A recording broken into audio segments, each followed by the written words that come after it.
Bueno, estamos dando el cierre a este coloquio regional antesala de los 50 años del golpe, diálogos y reflexiones sobre la represión estatal y la violencia política en clave regional, una actividad que ustedes saben que está organizando el Centro de Estudios Interdisciplinarios Uruguayos de esta facultad, la Facultad de Humanidades y Ciencias de la Educación, y la Red de Estudios sobre Represión y Violencia Política, la RER, Argentina. Es un gusto entonces cerrar con esta última charla, diálogo, está titulada Diálogos y reflexiones sobre la violencia estatal y la violencia política en clave regional. Vamos a tener dos exposiciones. En primer lugar va a hablar Fabiana Larrobla, Gabriela Águila. Nos habíamos puesto de acuerdo que empezaba yo. Lo tenía acá escrito. Gabriela Águila, que es profesora titular de la Universidad Nacional de Rosario, investigadora principal del CONICET y coordinadora de la Red de Estudios sobre Represión y Violencia Política, RER. ¿Estamos? Sí. Bueno. Bueno, buenas tardes. Le doy la palabra. A todos, a todas. Agradecer nuevamente la invitación para cerrar este coloquio. Lo dije el primer día que me tocó exponer. Para mí es un gusto, un honor estar aquí en Montevideo y bueno, haber participado ahora sí desde el final de los intercambios y bueno, esta puesta al día que por lo menos para nosotros que venimos de la Argentina, y no me voy a cansar de decirlo, yo sé muy bien que nuestros vecinos conosureños saben más de nosotros y nos leen más a nosotros los argentinos y argentinas que lo que nosotros leemos a brasileros, uruguayos y chilenos, y esto es un problema que tiene que ver, vaya a saber con qué rasgo identitario o no sé, que deberíamos hacernos la autocrítica. No es en todos los casos, pero efectivamente hay una cosa bastante generalizada. La historiografía argentina tiende a mirarse el ombligo, y no solamente para el campo de la historia reciente, sino para cualquier otro periodo de la historia. Entonces, lo que yo quería hacer era plantear algunos problemas, digamos, para pensar la violencia estatal en el cono sur, básicamente retomando algunas cuestiones que se plantearon en estos días y diciendo algunas cosas. No tiene el formato de conferencia, tiene más bien el formato de plantear algunas cuestiones o algunos problemas. Las dictaduras que se instalaron entre los años o entre las décadas de los 60, 70 y 80 en el cono sur han sido sin dudas objeto de estudio privilegiado de la historia reciente o de la historia del tiempo presente en nuestros países, y eso es una constante ineludible. Y también retomando algo que en su momento planteaba Elizabeth Chelin en un trabajo ya clásico, esto que ella llamaba las fechas redondas, ¿no? Como esta, por ejemplo, la antesala de los 50 años del golpe de Estado en Uruguay, o de los 50 años del golpe de Estado en Chile, o estamos en Argentina también, a las vísperas, aunque va a ser más sobre fin de año, los 40 años del fin de la dictadura y la elección del primer gobierno democrático postdictatorial, aparecen como contextos propicios para la revisión de interpretaciones, para poner a punto los debates y además poner en cuestión ciertas miradas muy difundidas o interpretaciones consagradas, en este caso sobre la historia del tiempo presente, las dictaduras del cono sur, los procesos de violencia estatal y represiva. Entonces, este coloquio sin duda se inscribe en este tipo de coyunturas, pero también creo que ha servido, y no tengo duda de ello, para poner en diálogo y para poner en debate algunos problemas de nuestras historiografías vinculadas con estas cuestiones, ¿no? Yo no voy a ocuparme por distintas razones de la memoria o de las memorias de las dictaduras, porque implicaría otro tipo de problematización, sino que en todo caso lo que me gustaría hacer es referirme al ámbito de la investigación histórica, la investigación académica, fundamentalmente en el campo de la historia. Yo soy historiadora, uno siempre dice, a mí me gusta decir, los lugares desde los cuales hablo. Desde el campo de la historia, aunque no exclusivamente, porque seguramente en el Uruguay pasa una cosa parecida a la que pasó en la Argentina. El campo de la historia reciente nació como un campo de estudios multidisciplinar. Pero bueno, los historiadores parece que somos muchos y tendemos a colonizar rápidamente los espacios en los que nos metemos a trabajar. Y efectivamente, aunque trabajamos, Santiago de hecho es antropólogo, más historiador de los antropólogos que conocemos. Hay sociólogos y bueno, hay gente que viene de otras disciplinas académicas, pero el campo de la historia reciente en la Argentina en particular está muy habitado y transitado por historiadores e historiadoras. Y en el caso de la Argentina, lo mismo que en el resto de los países del Cono Sur, el desarrollo de la historia reciente además tiene otro sesgo, y que es esa fuerte vinculación con las cambiantes coyunturas políticas y sociales de estas últimas 2 décadas, digamos, si tuviéramos que situar por lo menos el momento en el cual ese campo se constituyó y se consolidó en la Argentina, y creo que también en varios países del Cono Sur, que, digamos, coyunturas que desafiaron e impulsaron a muchos investigadores e investigadoras a bucear en un pasado cuyas huellas en el presente eran muy visibles, ¿no? Esa conexión entre historia y memoria es indiscutible. Yo digo, no voy a hablar de la memoria, pero necesariamente atraviesa cualquier planteo que podamos hacer sobre este tipo de cuestiones, ¿no? Y las posibilidades de indagación, de investigación o de profundización de los estudios sobre el pasado más reciente, sin duda se vieron favorecidas o impulsadas por ese clima social y político que experimentó cambios muy significativos entre los años iniciales de la transición y la actualidad, ¿no?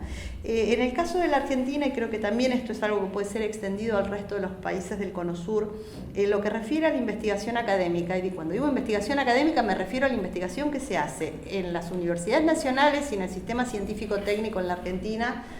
Me gusta decirlo porque esa imagen de que los académicos parece que vivimos en una especie de torre de marfil alejada de la realidad es completamente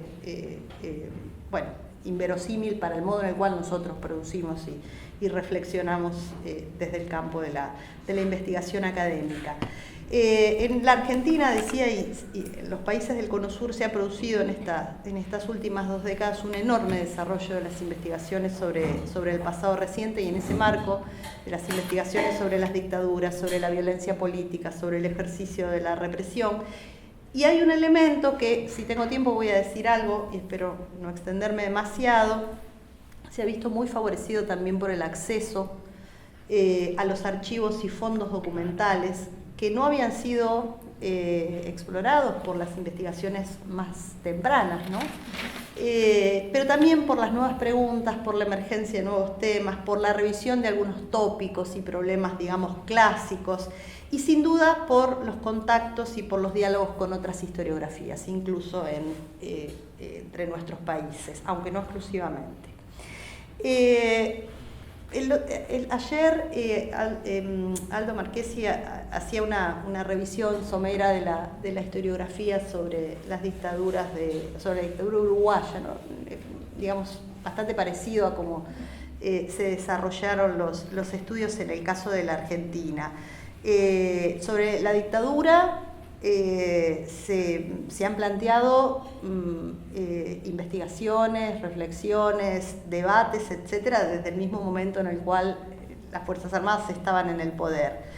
Y también, y esto fue una constante en el caso argentino, la presencia de análisis sociológico o proveniente de las ciencias políticas marcaron sin duda ese campo de estudios, lo mismo que otro tipo de producciones en el campo de la investigación periodística, de la literatura memorial,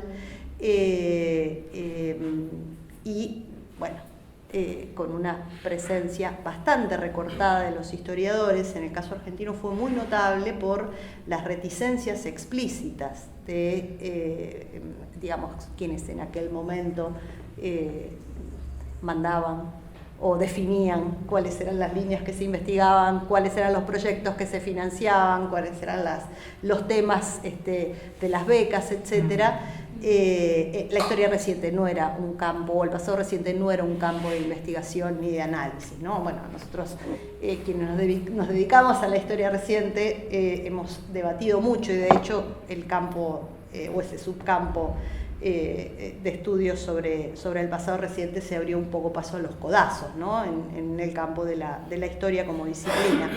Y también seguramente sabrán que el desarrollo, y si no lo saben se los cuento, que el desarrollo de la historia reciente en la Argentina discurrió paralelamente al enorme ímpetu que tuvieron los estudios sobre la memoria, ¿no? Fue casi una especie de coincidencia temporal. El primer coloquio de Historia y Memoria, en donde más o menos formalmente se empezó a discutir en el ámbito académico la cuestión de la memoria en la Argentina, se hizo en La Plata en el año 2002. Menos de un año después, en 2003, hacíamos en Rosario las primeras jornadas sobre historia reciente. Entonces hubo, digamos, una coincidencia temporal bien interesante. Compartíamos espacios parecidos, pero sin embargo ahí ya se habían delineado, ¿sí? Todavía con poca claridad, dos campos parientes, pero bueno, con sus diferencias.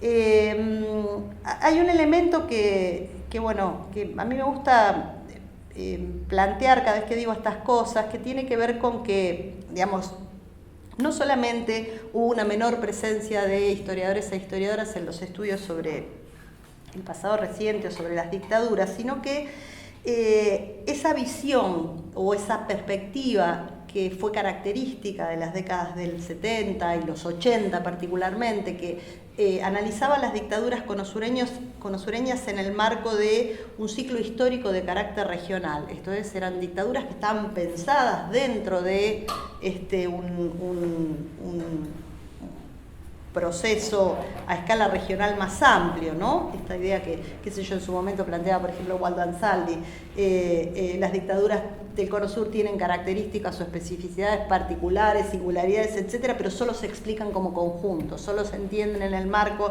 de un ciclo histórico de carácter regional, y en donde la perspectiva comparada, las miradas comparadas tuvieron una centralidad particular.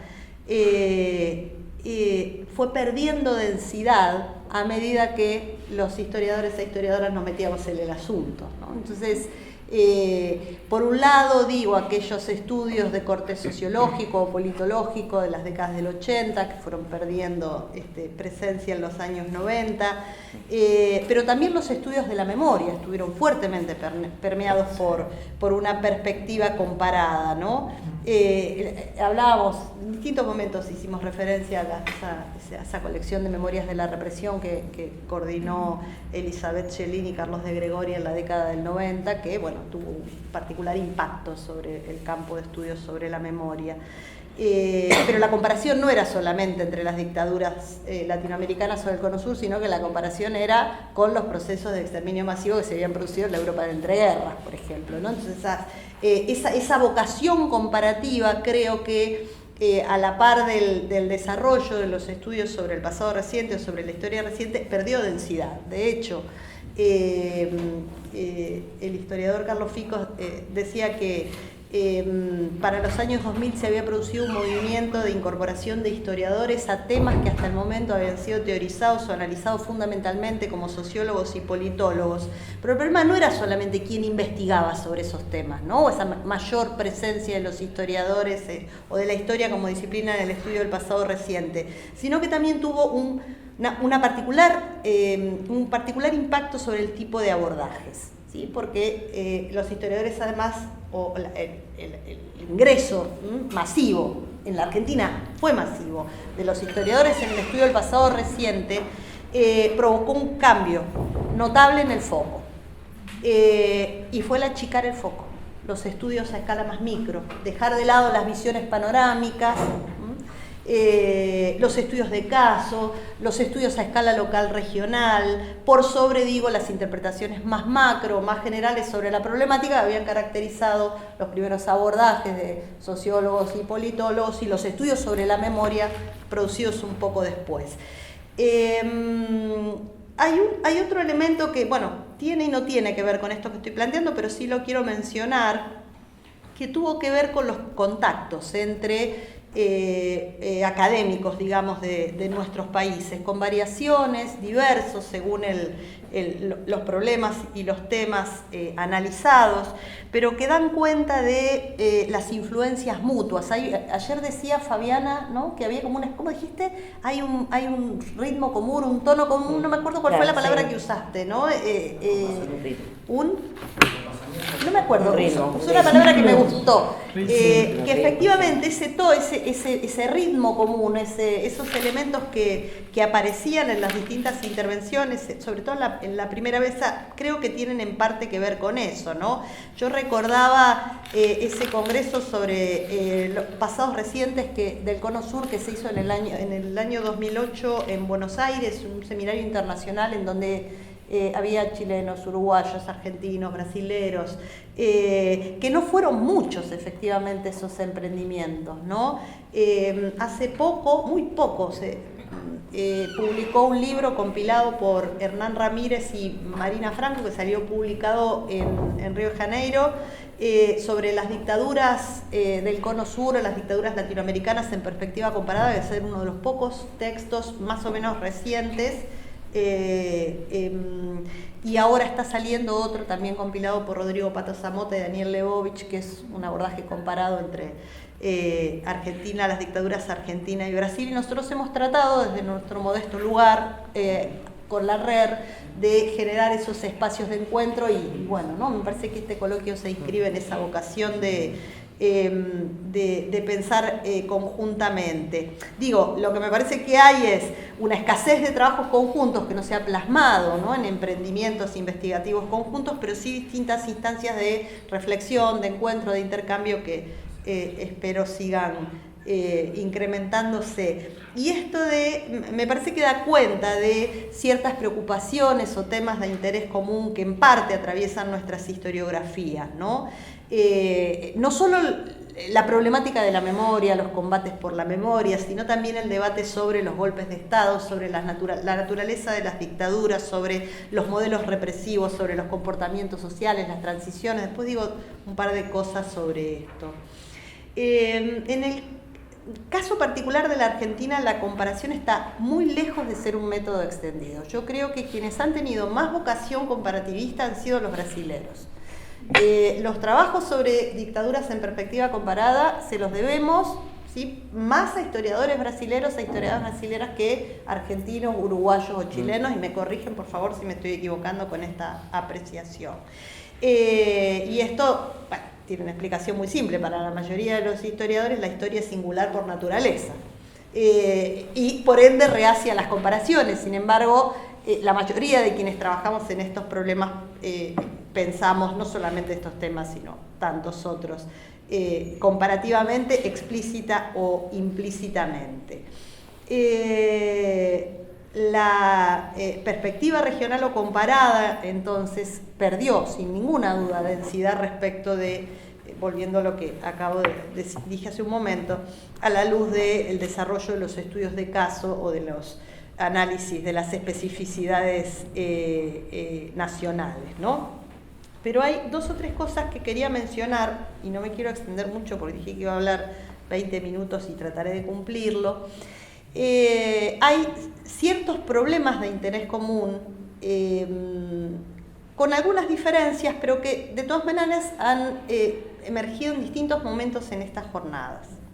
Una tiene que ver con la cuestión de las temporalidades, que esto parece casi una obviedad, pero efectivamente es la gran obsesión de quienes nos dedicamos a la historia, ¿no? Estas dictaduras se produjeron en un marco temporal similar, que ha sido muchas veces caracterizado como el de la Guerra Fría, como el de la doctrina de la seguridad nacional. De hecho se las ha caracterizado como dictaduras de seguridad nacional. Efectivamente se produjeron en ese momento que va entre las décadas del 60 y el 80, si pensamos en el Cono Sur y no lo estiramos un poco más, porque ya si metemos a Paraguay tenemos que empezar a hacer otro tipo de comparaciones, y si vamos por el lado de las dictaduras centroamericanas estirar un poco la periodización, pero digamos que en esas décadas centrales de la segunda mitad del siglo XX.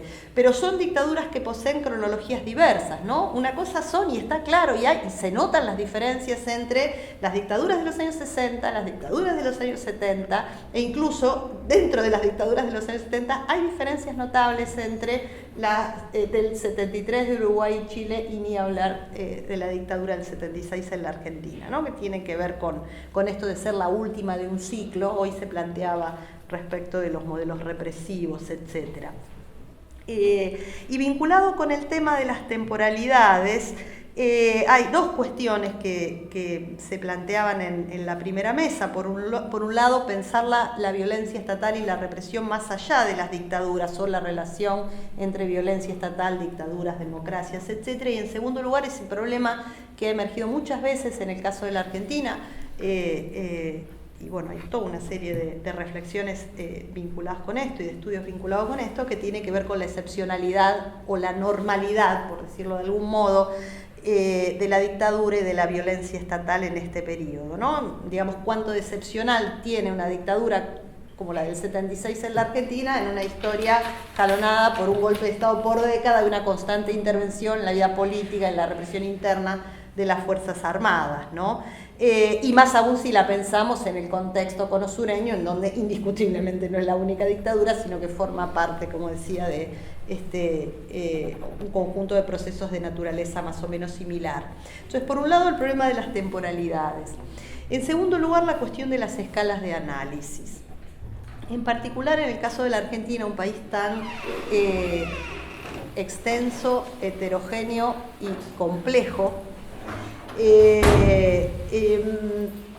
hemos venido reflexionando, debatiendo y produciendo mucho respecto de la necesidad de poner en juego o poner en debate la escala nacional o la escala estatal nacional en favor de los estudios a escala local, regional. Gran parte de la renovación historiográfica en la Argentina, y no solamente respecto del pasado reciente, sino de toda la historiografía argentina, ha tenido que ver con los estudios a escala local y regional, que han puesto en cuestión interpretaciones, periodizaciones, desde el proceso de construcción del Estado Nacional hasta los estudios sobre los procesos históricos más recientes, ¿no? Pero no únicamente esta relación entre historia nacional y abordajes a escala local regional, sino también la historia comparada, las historias conectadas, las perspectivas transnacionales que han tenido tanta significación para el estudio, por ejemplo, de problemas como los exilios, los procesos de coordinación represiva, el estudio del movimiento de derechos humanos, etcétera, por citar algunos de los temas más reiterados. Y vinculado también con esto hay una cuestión que enuncio muy rápidamente, que también se planteó en este coloquio, que tiene que ver con la, digamos, preocupación por la conceptualización, por encontrar conceptos, categorías de análisis cada vez más precisos y más productivos para analizar procesos de violencia, pero también los regímenes militares, las relaciones entre sociedad y dictadura y tantas otras cuestiones. Y esto me parece que sí que es un elemento que ha aparecido una y otra vez, ¿no? Me acuerdo los debates en Brasil con los 50 años del golpe respecto de la dictadura y la dicta blanda, las discusiones sobre las resistencias y los consensos, etcétera. O, bueno, en la Argentina nosotros discutimos bastante la cuestión del carácter cívico-militar de la dictadura, que aquí en Uruguay está bastante más consensuada, ¿no? Que en nuestro caso. Y también vinculado con esta cuestión de las conceptualizaciones, la utilización de cierto tipo de conceptos o categorías, pensando fundamentalmente en los procesos de violencia, ¿no? La discusión sobre el concepto de terrorismo de Estado, pero sobre todo sobre el concepto genocidio, que la Argentina ha dado lugar a un debate, bueno, como son los debates académicos en la Argentina, sí, medio en voz baja y en sordina, sí, se discute más en la nota al pie que francamente en una mesa redonda, pero bueno, en los pasillos, tomando un café, bueno, así discutimos, por lo menos en el campo académico. Respecto, digo, de la pertinencia de usar un concepto como el de genocidio para analizar el proceso represivo en la Argentina.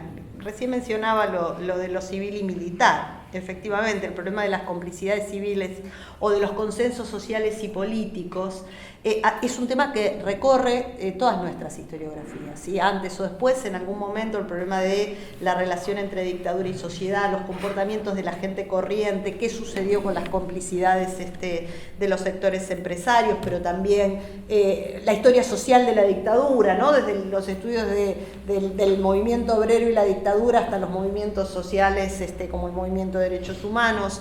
Los estudios sobre la izquierda, que han sido tan importantes en el caso chileno y bastante menos en el caso argentino. Bueno, podríamos hacer una lista larga, o la discusión sobre el problema de las resistencias y el uso de algunos conceptos como el de consenso para pensar, como digo, la relación entre sociedad y dictadura.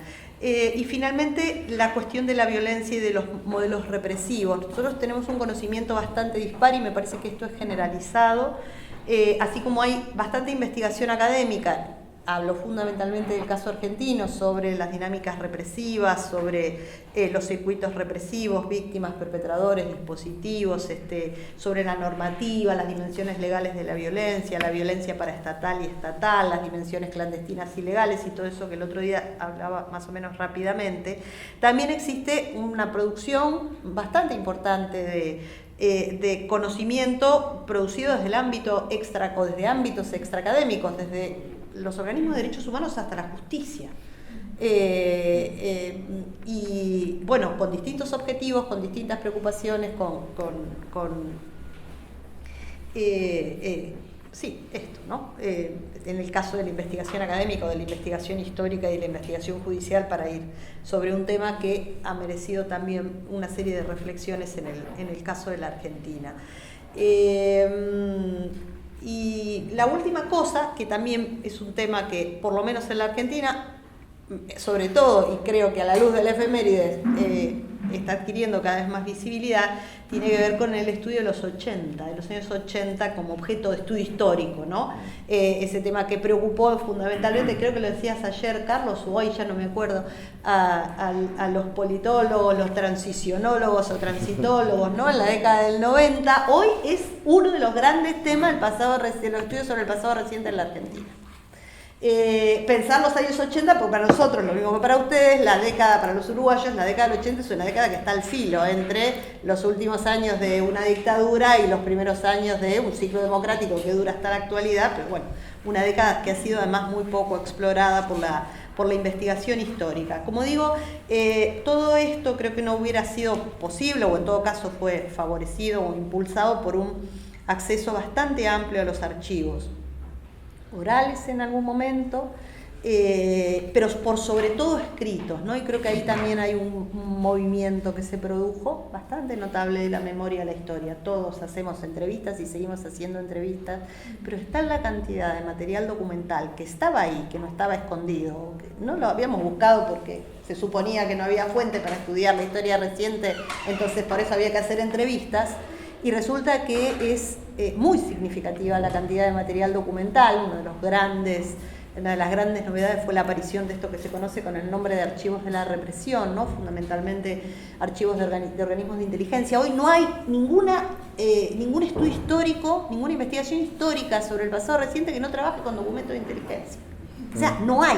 Y si no lo buscan, le decimos vaya al archivo y busque. Tiene que leer también eso. Vaya y vuelva. Vaya y después vuelva. Digo, con las limitaciones y los problemas que esto da para otro seminario, para otro coloquio, respecto del acceso que siguen existiendo. En la Argentina no hay un sistema nacional de archivos, hay diferencias por provincias, por ciudades y hasta por archivos. Entonces, como digo, eso merecería un debate en particular. De todos modos, me parece que hay toda una serie de cuestiones que habilitan por lo menos a ser bastante optimistas en la construcción de análisis. Yo no sé si comparados, pero por lo menos sí diálogos, sí intercambios que den cuenta de aquello que hay de común, pero también aquello que tienen de singular nuestros pasados recientes. Y bueno, no me estiro más, hasta acá. No hablé de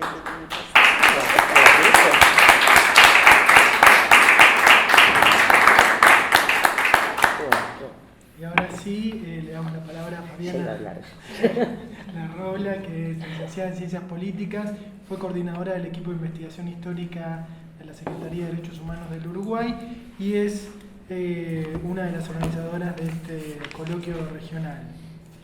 Bueno, lo primero que tengo anotado acá en estas anotaciones es un buenas tardes a todas y a todos, porque siempre arranco sin saludar. Que bueno, les agradezco que hayan venido hasta acá.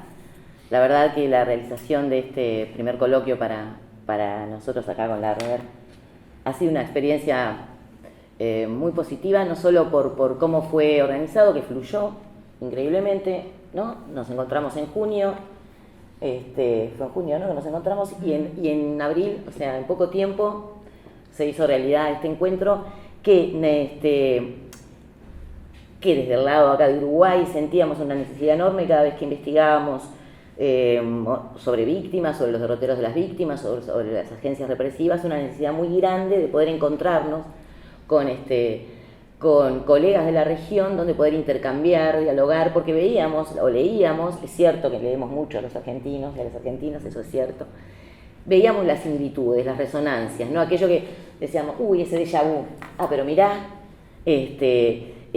cosas que tal vez para otras personas podían ser obvias, a mí me sorprendían y como que me maravillaban un poco en esto de las analogías o de las similitudes, más allá de las diferencias.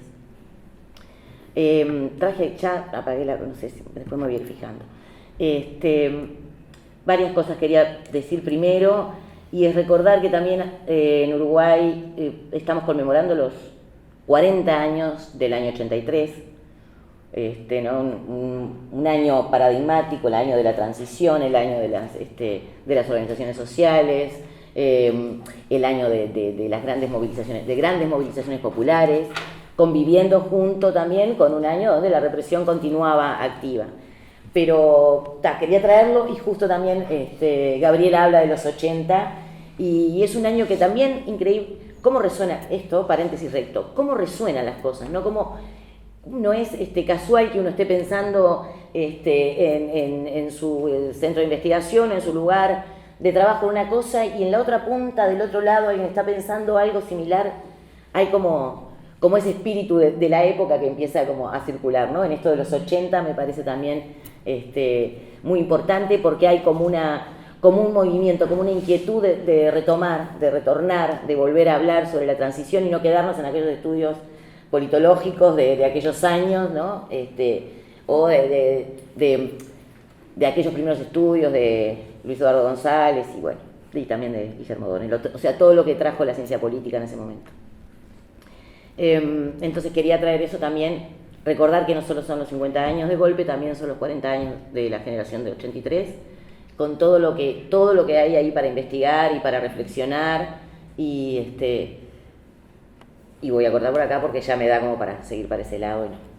Entonces, recordando eso también, y escuchando a Gabriela, se me disparaban un montón de ideas o de reflexiones que básicamente, como voy a abordar esto, como estoy abordando esta conversación de ahora, que es a través de reflexionar o de aquellos momentos del coloquio que me fueron disparando reflexiones, interpelaciones, incluso incomodidades, que es una de las cosas más lindas que no le puede pasar, sentirse incómodo, ¿no? En ese sentido, hay algo que me trajo Gabriela también con todo lo que ella fue exponiendo. Claramente yo no soy historiadora, entonces no tengo una matriz de historia. Soy una politóloga que nunca ejerció como politóloga, entonces imagínense que mi matriz es bastante rara, yo lo siento así, ¿no? Como que la interdisciplina me atraviesa desde el primer momento, por lo tanto hay algunas cosas matrices que no las tengo incorporadas.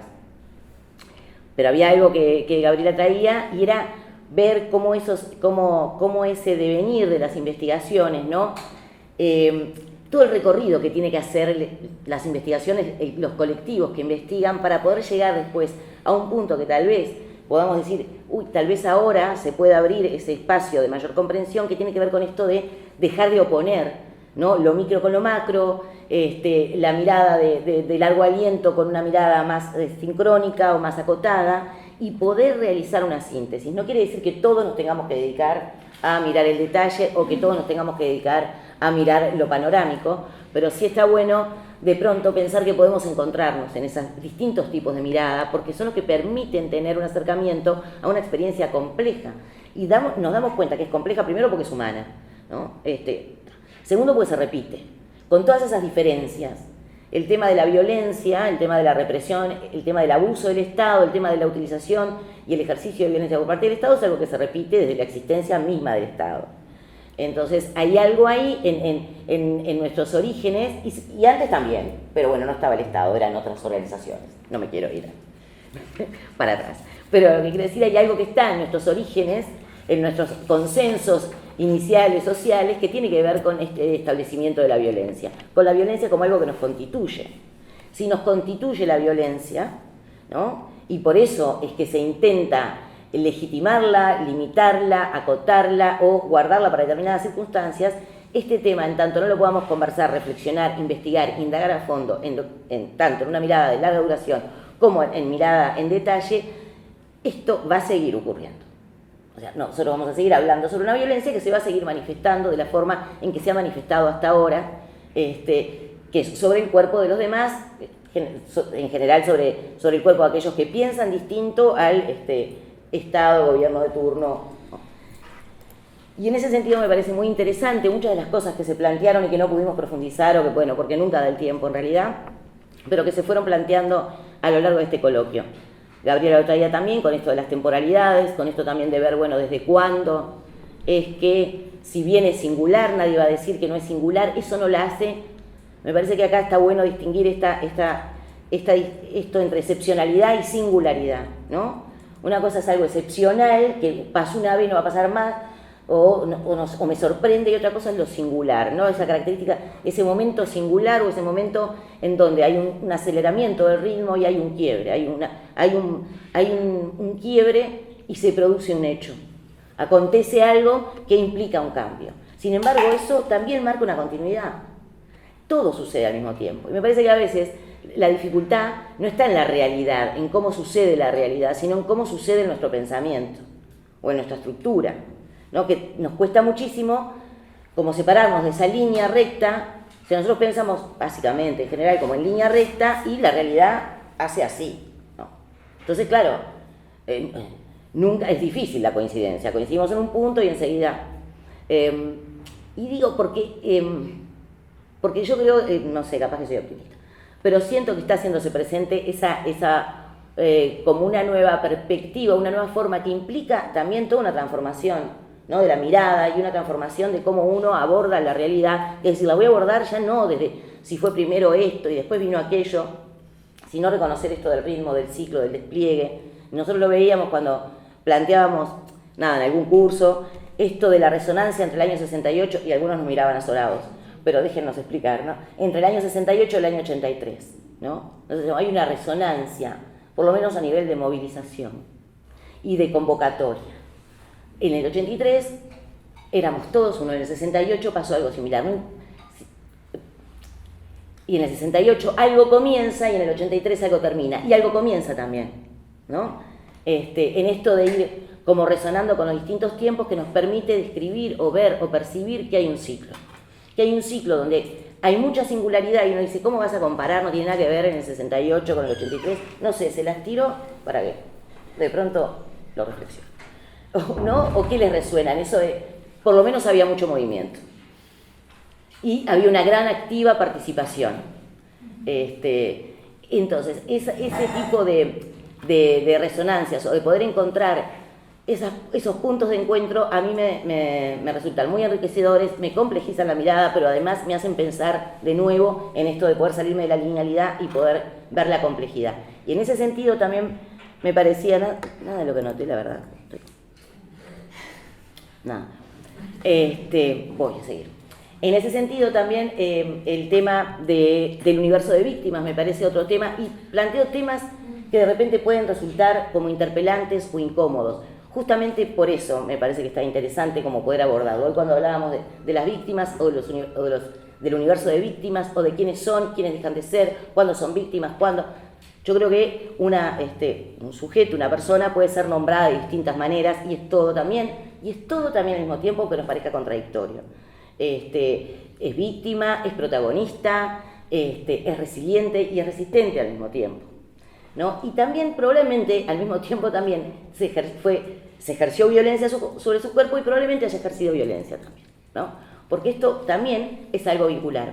Y en esto traíamos, que apenas fue mencionado, pero que en Uruguay está bastante presente porque hay una ley que se está planteando para votar, que es la ley de reparación, no sé si es de reparación, pero es la ley que reconoce al menos, que reconoce a las víctimas de las organizaciones revolucionarias, no sé bien cómo se llama eso. Los grupos armados. Las víctimas de los grupos armados. La guerrilla, ¿no? Sí, claro, pero no sé cómo se llama si tiene. Ese es el concepto. Ay, pero ese es el concepto, ¿no? Las otras víctimas.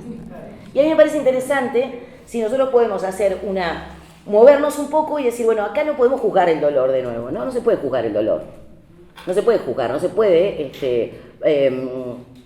comparar el dolor o decir mi dolor mayor, mi dolor es peor, porque...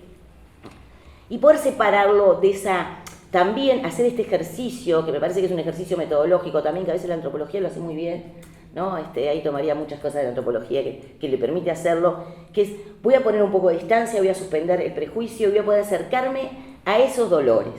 ¿Qué son dolores? ¿No? Porque hay cuerpos también que fueron lastimados, que fueron...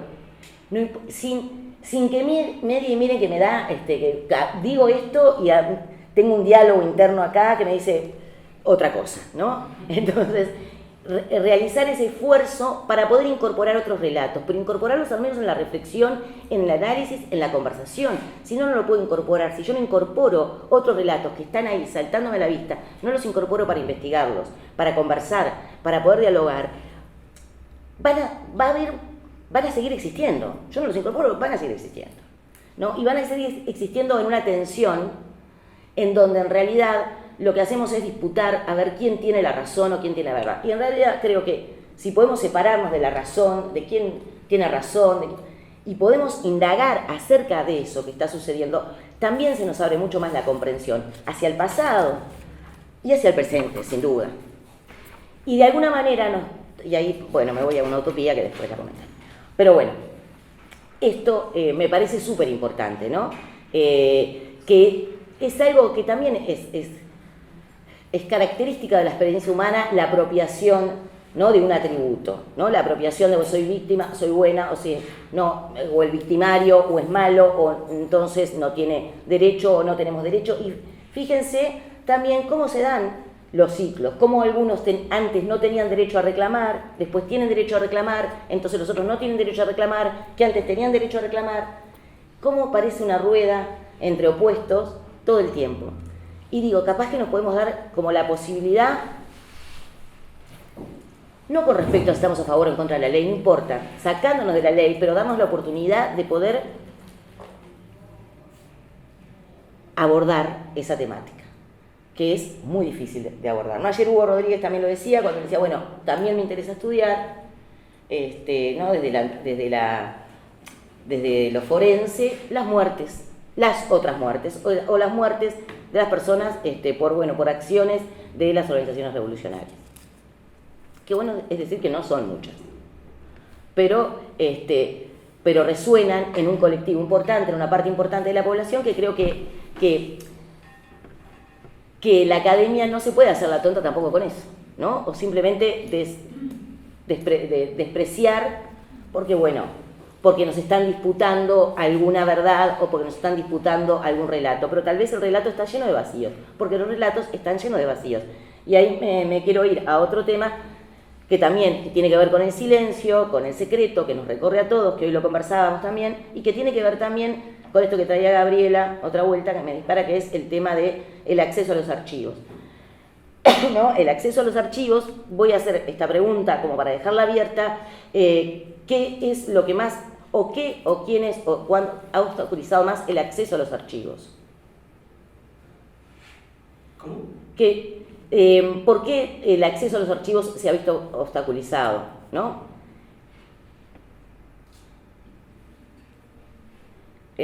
qué sensaciones o experiencias ha tenido cada uno, dónde han encontrado el obstáculo. Han sido, una vez abiertos, una vez que se habilitó el acceso. Es cierto que, bueno, acá en Uruguay en el 2005 se empiezan a habilitar el acceso a archivos, en principio a un grupo selecto, de llamados historiadores, pero no eran todos historiadores, a un grupo selecto, que eso generó tensión, pero eran selectos, ¿no? Bajo un régimen de confidencialidad, y es cierto que eso puso en tensión con otros investigadores que también tenían, por supuesto, todo el derecho a investigar y al acceso. Y eso fue todo un proceso muy largo en esto de cómo se accede, quién accede. Esa discusión, yo no sé si hoy sigue estando, hasta que yo estuve en esto de los archivos, seguía estando, al menos por la vía de los hechos, ¿no? Al menos por la vía de los hechos. ¿Cómo se accede? ¿Cómo accedo yo hoy al archivo de la DNI que está depositado en el CEIU? ¿Hay criterios de acceso? ¿Puedo tener un acceso libre? ¿Cómo lo busco? ¿Cómo se busca? No, ¿cómo voy hoy a la Secretaría de Derechos Humanos para el pasado reciente y pido información? ¿Me encuentran información? ¿Cómo está organizada esa información?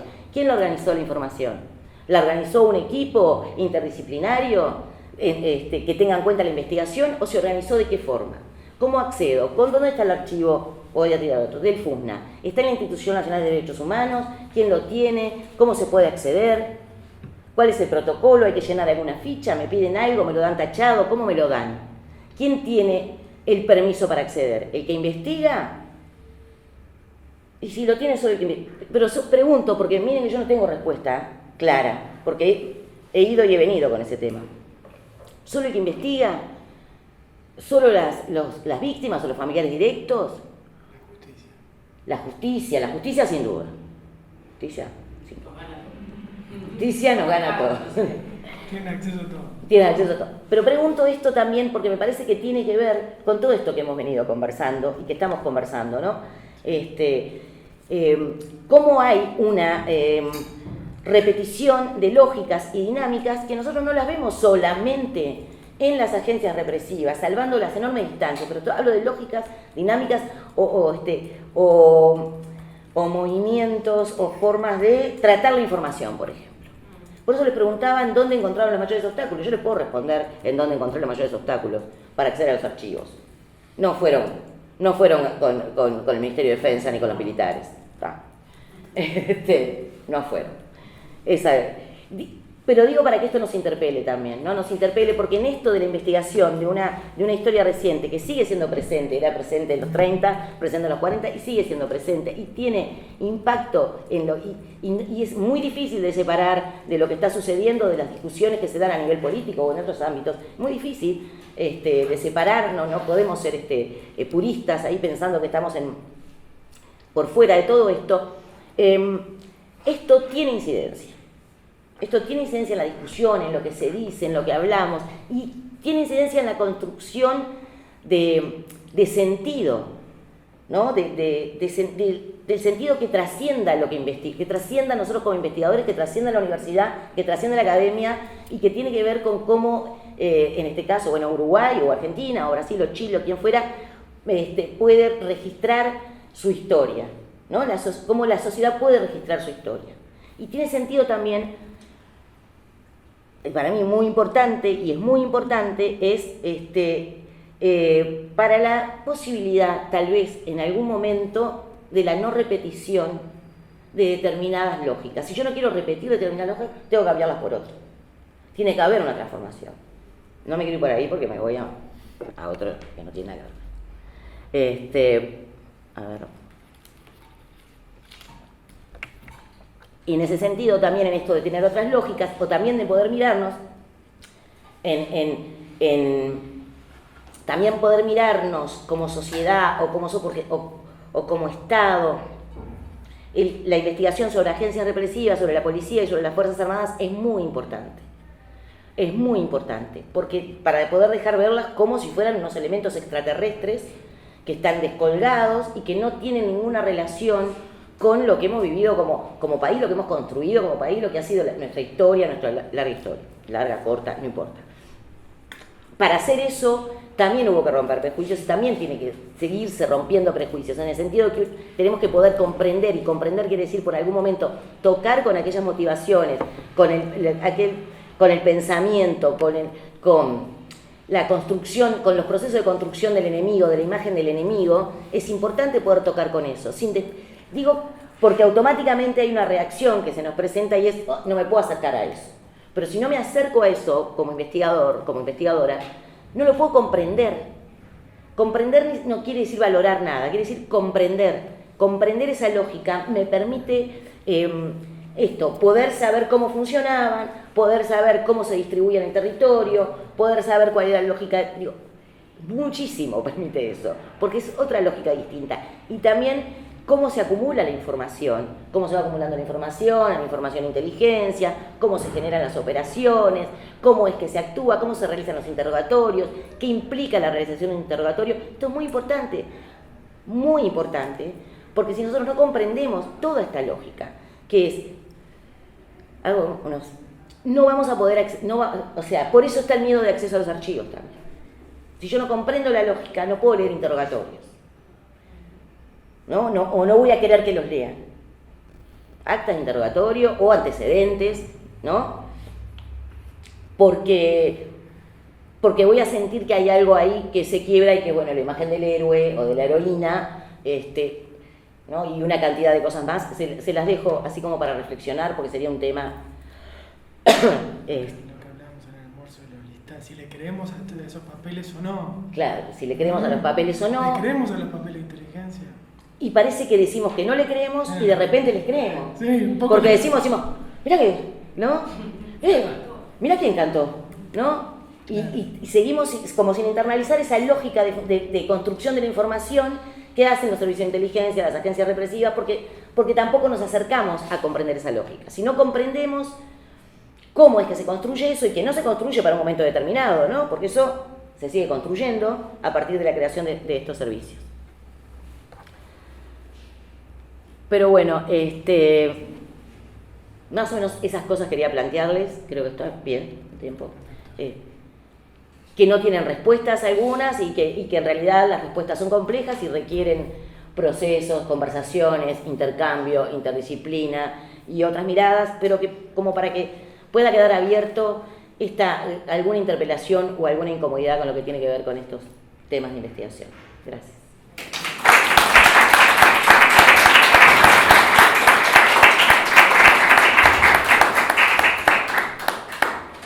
Bueno, entonces es el momento de las preguntas, de abrir sí. Si alguien quiere plantear alguna cuestión, alguna pregunta, alguna inquietud. Algunas cosas, más allá de que esta altura tenemos el cerebro un poco frito, ¿no? Del maratón. Quisiera recoger el guante de algunas de las cosas que trajeron en diálogo con varias de las exposiciones o con algunos de los elementos que atravesaron varias de las exposiciones y que no nos sumergimos, pero que están ahí, que son parte creo que de los vectores que construyen este campo, digámoslo de esa manera. Por un lado, está esto de la diferencia entre la categoría jurídica de víctima y qué pasa con la figura de la víctima en términos identitarios, ¿no? Sí. ¿Cuáles son las disputas, ¿no? Y las posibilidades de agencia que esto implica, ¿no? Y ahí las tensiones con las distintas categorías, permítanme decirlo así, que soy antropóloga nativa, sobre si sobreviviente, sobre si protagonista, sobre si actor, sobre si agente, sobre si militante revolucionario. Eso por un lado. Creo que en la medida que este campo de conocimientos implica un compromiso político con el nunca más, ¿no? Hay un proceso en el que por un lado se sirve de soporte para demandas políticas de distintos colectivos, se sirve de soporte para el acceso a la justicia, y eso en alguna medida creo que por momentos ha inhibido ciertas libertades en el pensamiento que tienen que ver, por un lado, con el trasiego de categorías vinculados, bueno, a, ¿no? Segunda Guerra, toda la reflexión ligada a la Shoah, a los italianos, etc. Lo que quiso Primo Levi, ¿no?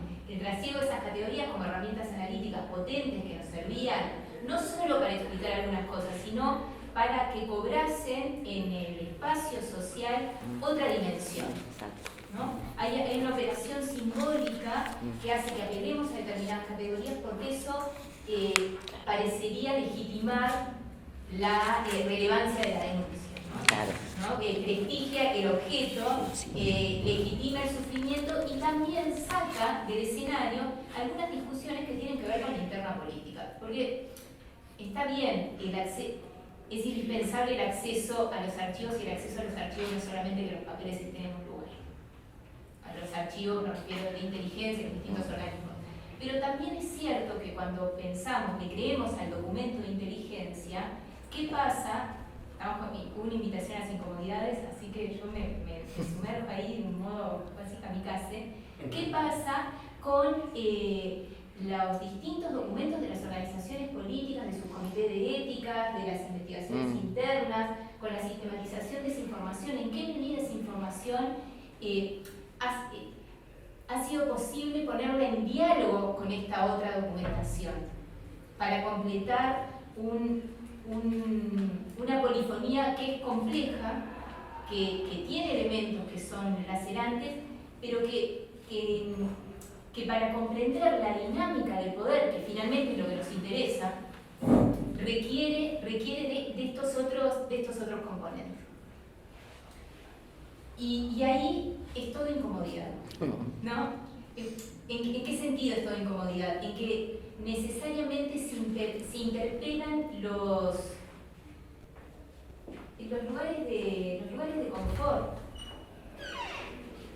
Y en el caso uruguayo, pensando en esto que traían ligado a las singularidades, ¿no? Hay algunos elementos que son compartidos, que tienen que ver con una geopolítica, después hay coordinaciones entre organizaciones de distinto orden. Pero también las singularidades, en el caso uruguayo, algo que no sé si le pasa a las demás colegas, pero a mí muchas veces me pasa en los cursos de grado, pero también de posgrado, que cuando uno se refiere a la clasificación de la población en Uruguay, el A, B y C, ¿no? El certificado de fe democrática, y le pregunta a los estudiantes sobre las categorías en las que estaban sus familiares, no saben, ¿no? Y parte del trabajo es averigüen, ¿no?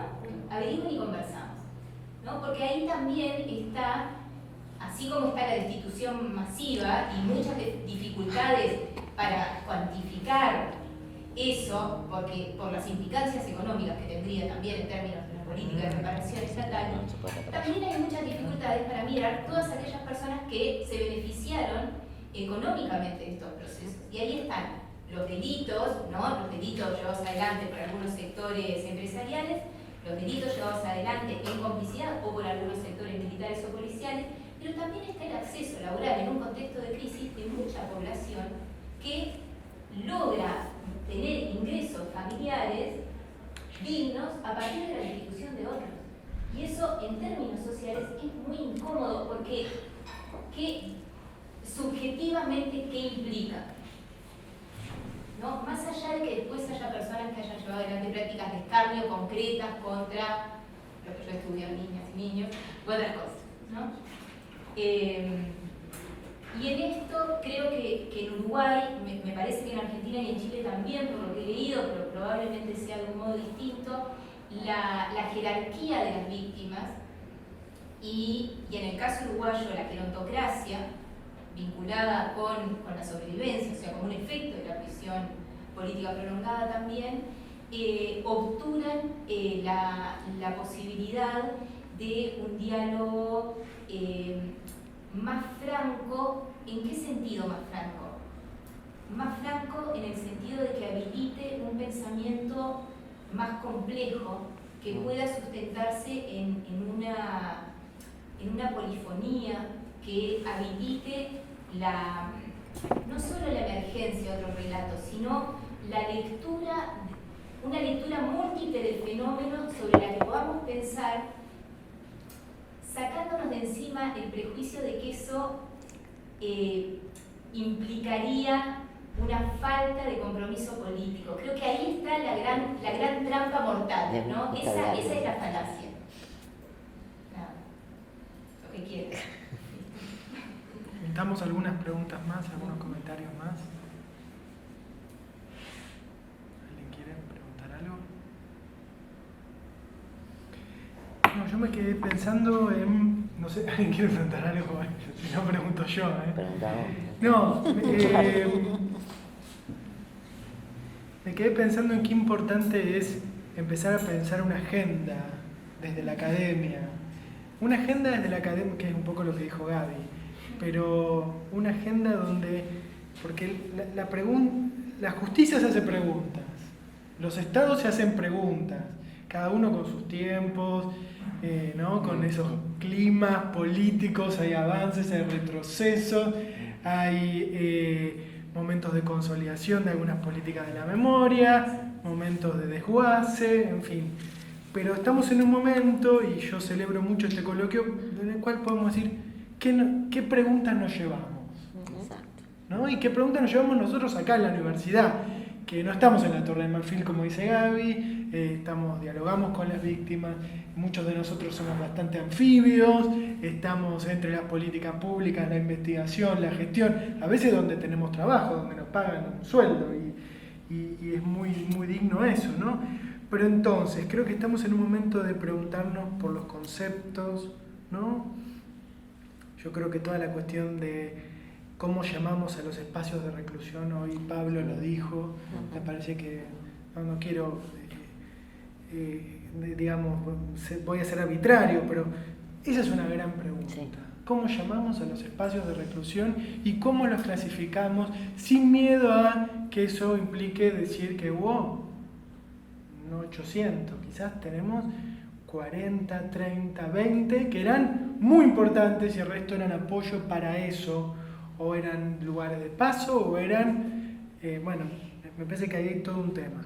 Lo otro es la cuestión que yo la escuché más fuerte, que tiene mucho que ver con lo que dijo Fabiana, que son cómo hay cosas hay muchas resonancias, y pensándolo comparativamente y viendo una dimensión regional de la represión, podemos hacernos otras preguntas, ¿no? Entonces, eso que repetimos, lo voy a decir de vuelta, casi como un dogma, los militares latinoamericanos se formaban en la escuela de las Américas, nosotros en Argentina siempre dijimos, bueno, la influencia de la misión francesa permanente, siempre dijimos norteamericanos y franceses. Yo creo que hoy estamos en el momento de decir, hubo una dimensión regional.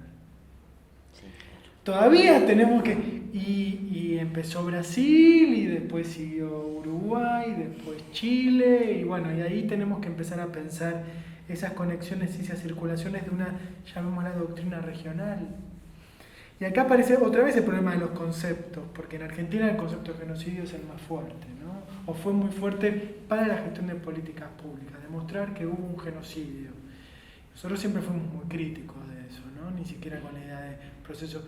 Pero claro, también, hoy lo charlábamos un poco en el almuerzo y decíamos, claro, el modelo de genocidio no se aplicó en Uruguay, ni se aplicó en Chile, lo cual también es esa cosa de que la Argentina fue excepcional. Y yo creo que poniéndolo en diálogo vemos que fue excepcional y fue también regional al mismo tiempo, ¿no? Y lo otro que lo voy a plantear solo para ser polémico es la cuestión del terrorismo de Estado, ¿no?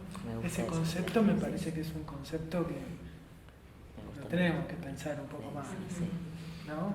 ¿Podemos pensarlo? ¿Cuál es el mejor concepto para hablar de las cosas? Y lo otro es algo que quizás comentamos, que le escuché a Gabriela, ¿no?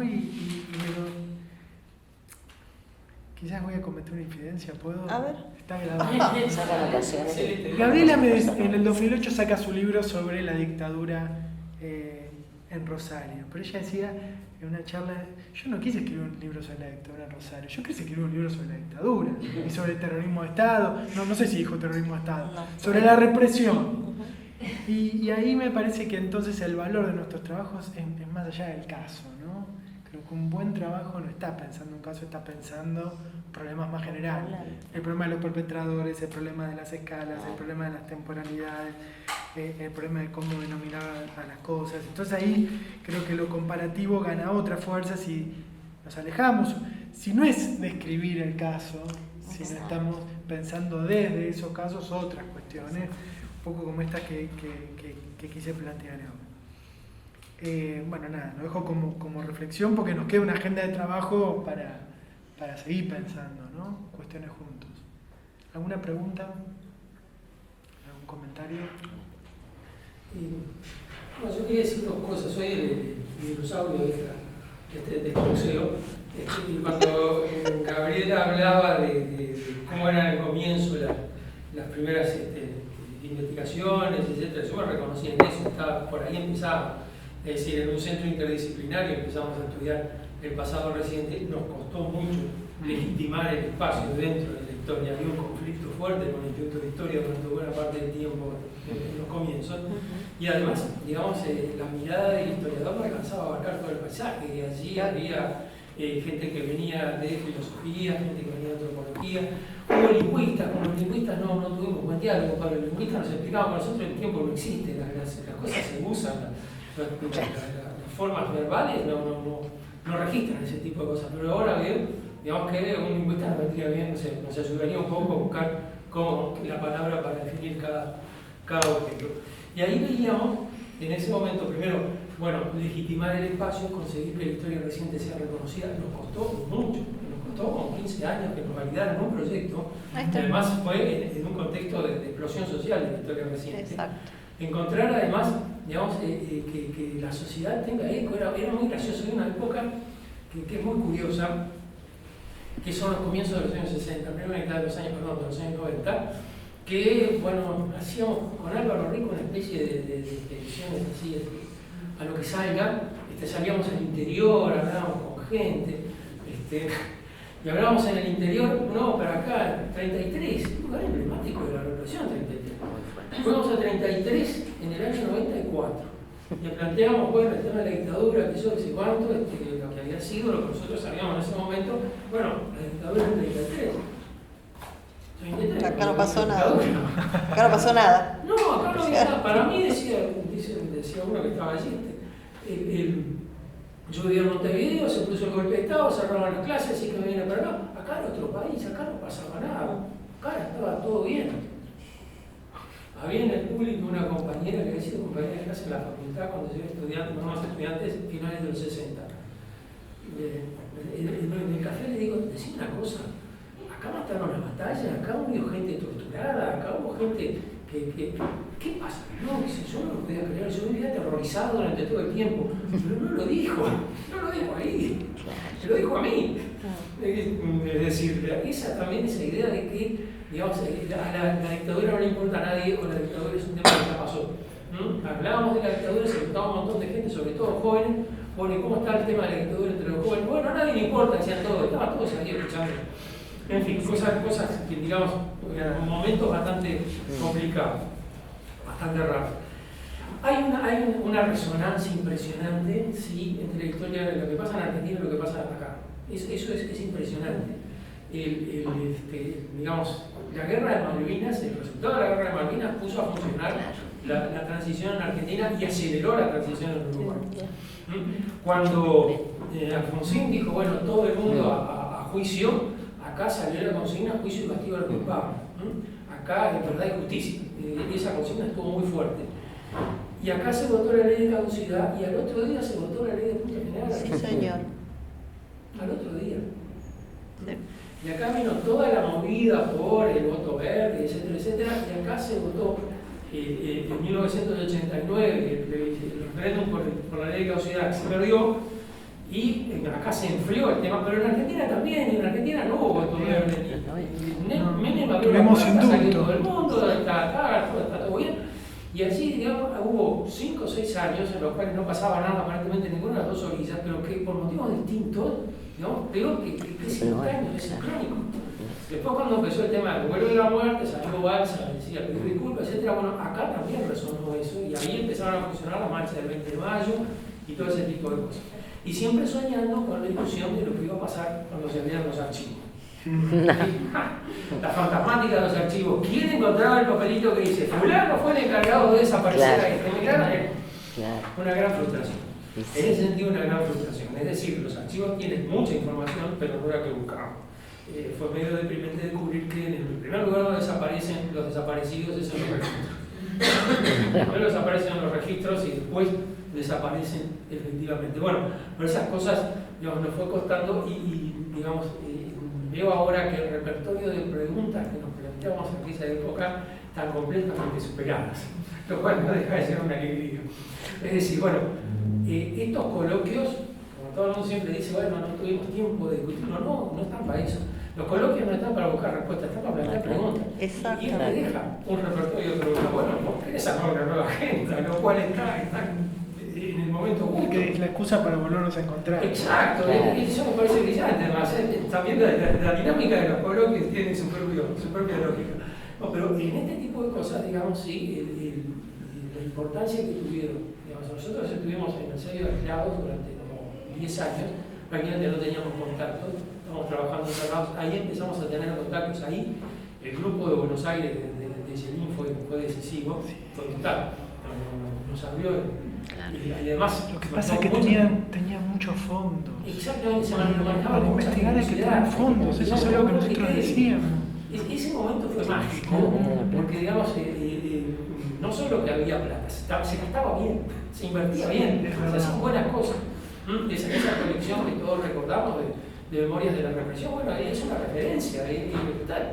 Entonces ahí, digamos, como que empezamos a salir un poco del pozo y hacernos visibles. Hacernos visibles también nos hicimos vulnerables, es decir, empezaban a recibir piedras de todos lados.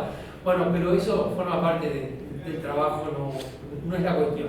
Sí es la cuestión, digamos, ver que en definitiva, al cabo de 30, 35 años, el asunto ha funcionado y bueno, sigue funcionando. Me alegro mucho. Sigan ustedes, Y el presente, ¿no? Salió el tema del presente, que allá está muy asociado con el concepto de violencia institucional, que es otro concepto muy complicado. ¿Qué es violencia institucional? ¿Es todo? ¿Es nada? ¿Es tortura? ¿Es qué? Gatillo fácil. Gatillo fácil. Claro. Una agenda que también acá sonó, que muy similar entre Argentina y Uruguay. Muy cortito, para hacer simplemente para hacer hincapié en algo que comentó Gaby, que vos no mencionaste, pero que nada, por una cuestión obsesiva, metodológica, me parece que está bueno que quede claro. De esto cuando Gaby hablaba de los cambios de escala, observación, cómo eso nos ayudó a ver otras cosas, que tenía que ver con lo que vos decías recién, esto de que acá no pasó nada. Porque de hecho, así empieza mi tesis justamente, que no pasó nada. O sea, ¿no? Era como que no pasó nada, cuando uno empieza a indagar, pasó de todo, ¿verdad? Y cómo se replican la sistematicidad del plan. Y justamente cómo esos cambios de escala tienen que servirnos para ver, no para contar lo que pasó en ese lugar, sino para dar cuenta justamente de ese plan desde ese lugar. ¿Qué es lo que hizo Gaby con su trabajo en Rosario, otro lo hemos hecho en el interior? O sea, esa cuestión metodológica me parece que es importante tener en cuenta al momento de trabajar, no justamente para quedarse en lo local, sin desmerecer lo local, sino para justamente tener una mirada mucho más prolongada. Más compleja, complejizar la mirada, porque... Claro. Y en ese sentido, y otra cosita, respecto a vos, mencionaba el tema de esto de la doctrina francesa, la norteamericana, si uno quizá algo regional. ¿Por qué no una mirada, o sea, una adaptación regional de esas doctrinas, justamente? O sea, y ahí pone en duda también esta cuestión de la excepcionalidad todo el tiempo, el excepcional que fue Argentina. Si fue o sea, quizá desde el punto de vista cuantitativo. Pero tampoco cuantificamos, yo creo que bueno, también nosotros, los argentinos, nos llevamos de acá una deuda pendiente que se está grabando, que en Uruguay y en Chile se cuantificó mucho mejor que acá, que allá, que en Buenos Aires. Nosotros tenemos una deuda, porque claro, si empezamos a refinar y de los 800 centros clandestinos nos damos cuenta que centros clandestinos de detención eran mucho menos, los LRD que decías vos, y que en realidad todo, si vamos achicando los números, también ahí tenemos un tema político. A veces nos cuesta contar, así como nos cuesta tener acceso a los archivos, porque y no solo porque los militares no dan acceso, sino que a veces juegan otros accesos particularizados o privilegiados a los documentos, nos pasa lo mismo con el tema de cuantificar. Y nosotros nos llevamos como argentinos esa tarea pendiente. Acá se ha cuantificado más, mejor, y no solo porque hay menos casos. Quizás jugaron otra cosa. No hay que llegar a los 30.000, que es lo que nosotros realmente nos genera un desafío metodológico y político. Nos llevamos ese pendiente. Yo hace 15 años estoy diciendo eso y nadie me hace caso. Festejar, Gabriela, por fin. Ya, por fin me parece que ha llegado el momento. ¿Cómo se llaman las obsesiones que, como un fallido, ¿no? Esto me obsesiona, no me acuerdo. Dijimos algo de eso, sí. Tenemos cada uno tiene sus obsesiones en esta red. Cuantificar me parece que es una. Y después cuantificar para qué. Y ahí entra el problema de la categoría de víctima, ¿no? A quienes reconocemos, a quienes no, a quienes contamos, a quienes no. Allá está más saldado. En Argentina es quien tiene un habeas corpus o una denuncia, tiene un elemento para tramitar su pensión, ¿no? Las distintas leyes reparatorias. Acá es más difícil porque como la presión fue más legalizada, el registro burocrático del Estado te marca quién es y quién no.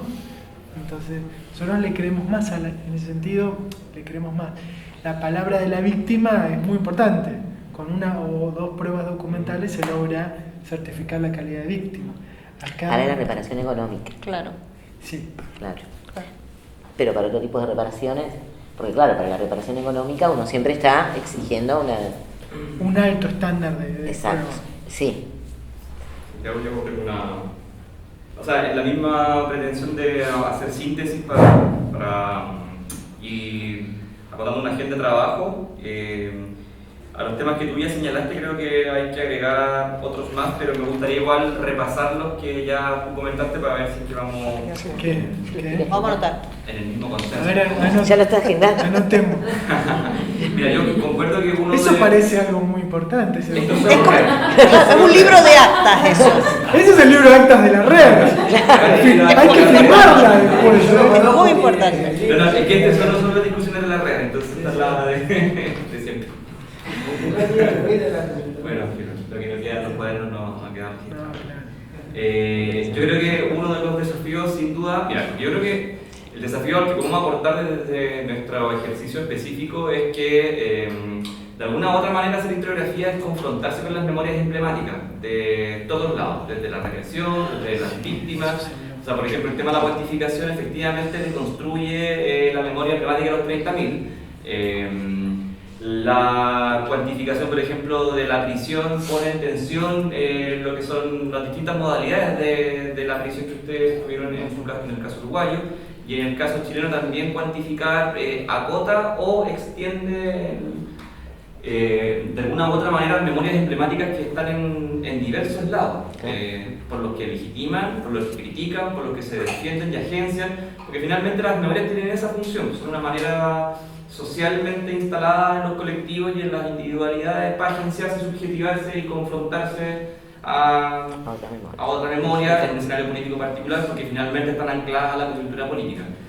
Y teniendo eso como presente, yo creo que uno de los elementos que surge como una necesidad evidente es lo de la tipología de los centros de represión. Yo creo que lo que ha avanzado Pablo está bien encaminado. En el caso chileno hay un filósofo que se llama José Santos Herce, que ha trabajado sobre la fenomenología de la desaparición y que le da también un poco una tipología muy parecida a la tuya. Entonces hacen match en el sentido de que cada uno de estos Tinder match. A mí me contó un amigo. Bueno, hacen... ¿Un amigo sociólogo? No. Hacen este link porque permiten poder graficar finalmente una suerte de anatomía de la represión, porque la represión igual es una forma de... se expresa en el territorio, los recintos están en el territorio y es una cartografía o una anatomía de la represión más bien. Entonces, tener esta tipología permite tener claridad respecto a cómo se ocupó el territorio Y esto tiene algo muy clave porque la represión la hacen fuerzas armadas que se dividen en el territorio. Entonces, entender cómo se ocupa el territorio, cómo se expresa la represión en el territorio, también se conecta con cómo se planifica, se divide y organiza el territorio. Para el caso chileno lo tengo yo mapeado, para el caso argentino ustedes lo tienen levantado, hay que ver si en el caso uruguayo alguien lo ha levantado, pero en el fondo hay una conexión entre cómo se planifica la represión y cómo se ejerce la represión. Entonces la tipología es clave para ir haciendo síntesis y de pronto ir viendo que, bueno, en algunos casos nacionales la modalidad es la legalización de la represión y hay campos de prisioneros y hay cárceles, pero en los casos que se adoptó la modalidad de la clandestinidad hay centros clandestinos de detención y exterminio y nada, vamos a ir viendo como comparaciones más sintéticas. Lo segundo, sobre la represión interamericana, yo creo que ahí hay un tema bien interesante. Nosotros en Chile hemos empezado a hablar de guerra fría interamericana a raíz de algunos trabajos de cientistas políticos y de estudiosos de relaciones internacionales, fundamentalmente el trabajo de Odd Agnepestad, que empezó a hablar de guerra fría global, y que para el caso chileno hay dos académicos que aterrizan esta discusión a cómo finalmente repensamos la guerra fría en escala interamericana. Por una parte, Tania Harmer, que es una docente de Inglaterra que produce sobre Chile, y en Chile Daniel Riquelme. Lo interesante del enfoque de la Guerra Fría Interamericana es que te dice, mira, la Guerra Fría, si bien el marco es la confrontación ideológica, en la escala regional se lee ese conflicto pero desde otros intereses. Por ejemplo, los brasileños y los cubanos y los argentinos. Entonces, para el caso brasileño está el trabajo de Roberto Simons que dice, bueno, Brasil tuvo toda esta acción encubierta para Chile, y él sacó un libro sobre eso, está muy power. Y Tania Harmer muestra algo que de repente es algo que, como que desde una posición más de izquierda es compleja, que es reconocer que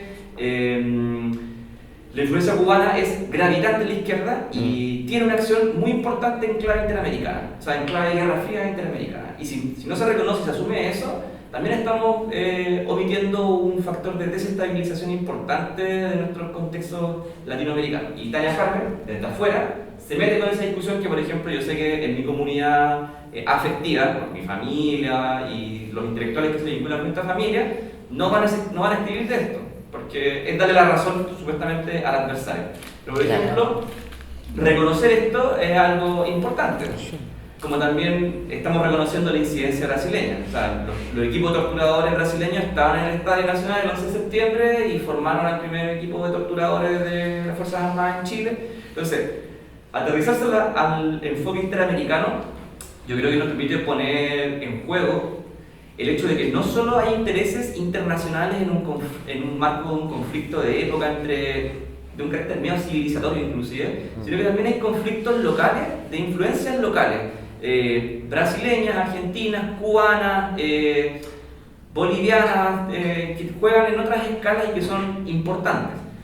¿Por qué saco esta colación en relación a las Fuerzas Armadas? Porque nosotros podemos hablar de una regresión en clave interamericana. El famoso seminario argentino del 61, ¿no es cierto? La misión militar chilena en el ejército paraguayo de los 60, la misión militar chilena en Brasil en la Escuela de Guerra Especial de la Selva de Manaos, las misiones que se van generando de Argentina hacia El Salvador.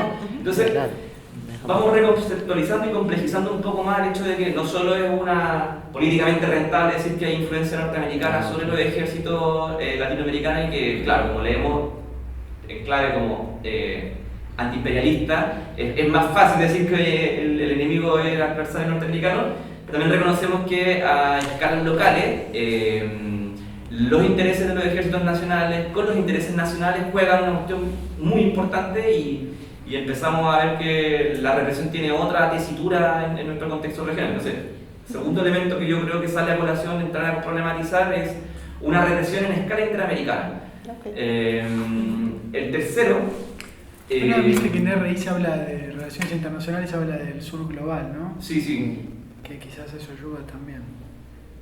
El tercero que me sale también como la discusión de estos días es la necesidad de un concepto disciplinar, y ahí concuerdo con lo que tú dices, Santiago, de dar esta discusión teórica de si nombramos a esto de, ¿cómo lo nombramos? Lo nombramos como terrorismo de Estado, lo nombramos como genocidio, lo nombramos como represión estatal, y yo creo que eso es una cuestión clave metodológicamente, porque si nombramos algo de la misma manera, luego podemos hacer comparaciones, pero si estamos refiriéndonos a un fenómeno de distintas maneras, y no hacemos síntesis, vamos a estar observando cosas distintas, con connotaciones diferentes, y probablemente estemos tratando de explicar la misma problemática. Entonces, como tercera aterrizaje, el tema de conceptos disciplinares comunes, como una suerte de utillaje compartido por investigadores del Polo Sur. Lo cuarto, perdón que me extienda, pero voy a aprovechar el vuelo. Lo cuarto, y esto es una reflexión que, bueno, defendí la candidatura del doctorado del martes, y ahí Esteban me recomendó revisar unos textos de Thomas Kuhn sobre nuevos estudios de las Fuerzas Armadas en general. No es historiografía de Fuerzas Armadas, que es historiografía alemana. Y hay una cuestión bien interesante que me hizo harto sentido, que es que los límites, nosotros creemos a veces que los límites entre las policías y los militares son súper claros. Y lo que dice la historiografía es que los límites entre la función de defensa y la función de orden público nunca ha estado clara y se ha ido cambiando históricamente. Y creer que esta división taxativa entre que policías solo se abocan del orden interno y que fuerzas armadas solo se abocan de lo externo es algo que es limitado y acotado al siglo XX. Claro. Pero que históricamente vamos viendo que los límites entre la función de defensa exterior y la función del orden interno, que es propia de las policías, no está tan prefigurada. Y cuando la colega uruguaya ayer habló en la mesa y empezó a hacer esta periodización larga del siglo XIX al siglo XX, está súper claro para el caso uruguayo, y esa misma periodización yo la veo en el caso chileno, y es evidente. O sea, el Carabineros de Chile se crea en el 27 y se crea en el contexto de la dictadura de Carlos Ibáñez del Campo. Entonces, claro, las funciones se van cambiando, las policías se van militarizando, los ejércitos van adoptando funciones de orden policial, entonces los límites no están tan claros. Entonces, para cerrar un poco ese punto, creo que ahí, más que empezar a ver un agente en específico, hay que ver la función de la defensa, la función de la seguridad, y aterrizarlo con burocracia. O sea, tratar de pensar cómo los límites entre estos actores y la forma en que estos actores burocráticamente ejercen su función van cambiando, porque las funciones de la seguridad cambian y las funciones de la policía cambian. Pongo, por ejemplo, hoy en día en Chile las funciones de las Fuerzas Armadas se están redefiniendo, y, por ejemplo, ya está sancionado legalmente que las Fuerzas Armadas, sin necesidad de una ley de excepción, pueden hacer custodia de espacios de infraestructura crítica. Y hacen ahora, esto es tremendo que estamos viendo en Chile, hacen control de fronteras. A las policías se les acaba de aprobar una ley de eximentes de responsabilidades en caso de uso de armas de fuego en un contexto de vulneración. Una ley así de gatillo fácil, que nosotros denunciamos en el contexto chileno. Eso es lo que yo. Si adoptamos una posición moral para criticar esto, estamos fritos. Lo que hay que ver acá no, hay es que comprender los cambios. Hay que entender que son fenómenos que van cambiando, porque las sociedades van cambiando y lo que las sociedades perciben como amenazas al orden interno y externo van cambiando. Entonces, creo que ahí la aterrizaje tiene que ser la función de la defensa, la función de la seguridad interna y la burocracia y las competencias que están. Porque es eso lo que va cambiando. El quinto, yo creo que es importante ir avanzando hacia lo de una base de datos comunes. O sea, es importante cuantificar y observar lo mismo, y quizás para un próximo encuentro en la red podamos poner una mesa sobre formas de registro, formas de bases de datos, o algo que abra esa discusión, porque lo que no se mide y no se cuantifica no existe. Perdón que me ponga tan sociólogo, pero me encanta. La verdad es que si algo no tiene datos, no existe. Por eso que es tan potente hablar de los 30.000, pero si nosotros le ponemos el dato y que sabemos que son 12.000, cambia un poco el sentido político que tiene ese dato. Entonces, el dato creo que yo es clave y cuantificarlo es fundamental. Y el último, yo creo que sería algo que ayudaría harto como para los investigadores, que quizás a la alero de la red podemos hacer como un repositorio común de archivos. Yo para el caso chileno, por ejemplo, tengo mapeados 16 archivos que sé que pueden ustedes consultar para cualquier caso. Pero yo no sé si la colega que quiere hacer un caso comparado de Chile sabe que para tal tema tiene que ir a este archivo y probablemente va a perder 2 meses buscando entre este. Pero puedo decir, mira, los archivos para estudiar Chile son estos 16. Estos tienen estas características. Entonces, hacernos un repositorio de archivos comunes es algo que también nos hace más eficiente el trabajo en clave más colaborativa. Y eso creo yo que en síntesis nos va a ayudar a hacer un trabajo comparativo más avanzado, porque si no estamos partiendo siempre desde cero, como con los conceptos, con los fenómenos que estamos observando, con lo que queremos medir. Y si vamos haciendo síntesis creo que podemos ir... Me gusta la bajada a tierra. Eso sería apuntar. Bueno, fue una bajada a tierra, Muy bien. fue un ordenamiento. ¿Alguna pregunta, algún comentario más? Compañeras.